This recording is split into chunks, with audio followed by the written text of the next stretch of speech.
Price the lord, hallelujah. പ്രിയ സഹോദരങ്ങളെ, ഇന്നലെ വലിയ അഭിഷേകത്തോടെ നിങ്ങൾ കുണ്ടുകാട് ഇടവകയുടെ ശുശ്രൂഷയുടെ സമാപനമായിരുന്നു ഇന്ന് പ്രത്യേകമായിട്ട് നമുക്കൊരു ജപമാല ചൊല്ലി കുണ്ടുകാട് ഇടവക കുടുംബത്തിന് വേണ്ടി ഞാൻ പറഞ്ഞില്ലേ, അച്ഛൻ ആദ്യമായിട്ട് വികാരി അയച്ചിടുന്ന സ്ഥലമാണ് കുണ്ടുകാട്. അന്ന് പുല്ലങ്കണ്ടെന്ന് പറഞ്ഞൊരു ഇടവക കൂടി ഉണ്ടായിരുന്നു. വലിയൊരു കൂട്ടായ്മയായിരുന്നു, കാണാനും പ്രാർത്ഥിക്കാനൊക്കെ സാധിച്ചത്.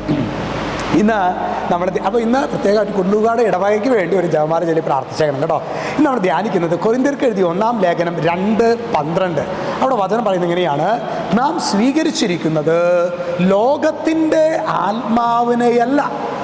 നാം സ്വീകരിച്ചിരിക്കുന്ന ലോകത്തിൻ്റെ ആത്മാവിനെയല്ല, പ്രത്യുത ദൈവം നമുക്കായി വർഷിക്കുന്ന ദാനങ്ങൾ മനസ്സിലാക്കാൻ വേണ്ടി ദൈവത്തിൻ്റെ ആത്മാവിനെയാണ്. അപ്പോൾ ലോകത്തിൻ്റെ ആത്മാവുണ്ട്, ദൈവത്തിൻ്റെ ആത്മാവുണ്ട്.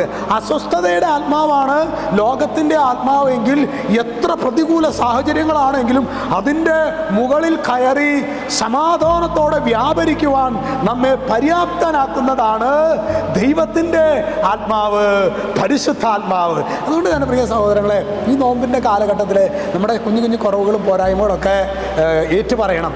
നല്ലൊരു കുമ്പസാരം നടത്തണം. എന്നിട്ട് നിരന്തരം, ഇതൊരു പ്രോസസ്സാണ്.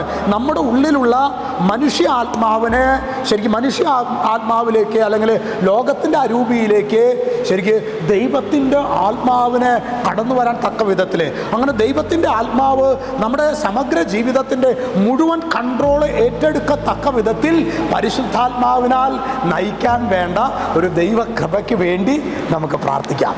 ഈശോ നമ്മെല്ലാവരെയും സമൃദ്ധമായി അനുഗ്രഹിക്കട്ടെ. രക്ഷിതാവായ യേശുക്രിസ്തുവിൻ്റെ നാമത്തിൽ അനുഗ്രഹിക്കുന്നു, ഇപ്പോഴും എപ്പോഴും എന്നേക്കും. ആമേൻ.